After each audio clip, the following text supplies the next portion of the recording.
एक समय की बात है। एक गांव में सोनू नाम का एक छोटा सा लड़का रहता था। उसे घूमने फिरने का और नई चीजें जानने का बड़ा शौक था।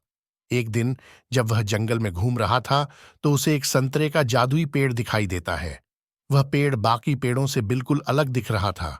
जब सोनू एक संतरे को छकता है तो उसे अपने अंदर भरपूर ऊर्जा महसूस होती है और उसका दिमाग पहले से बहुत तेज हो जाता है। सोनू उस जादुई संतरे का इस्तेमाल अपने खुद के फायदे के लिए करने लगा।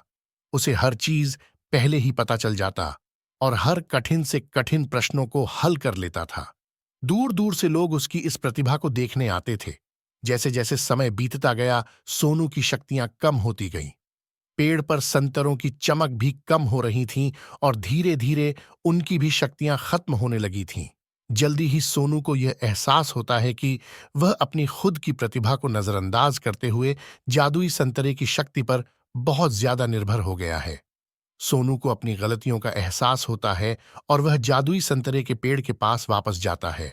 वह अपने लालची स्वभाव के लिए माफी मांगता है और वादा करता है कि अपनी काबिलियत का उपयोग वह अच्छे कामों के लिए करेगा।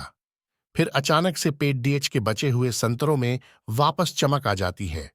उस दिन के बाद से सोनू यह समझ गया कि असली शक्ति हमारे अंदर ही होती है और हम अपनी खुद की कौशल और प्रतिभा का इस्तेमाल करके ही दुनिया में बदलाव और खुशी ला सकते हैं।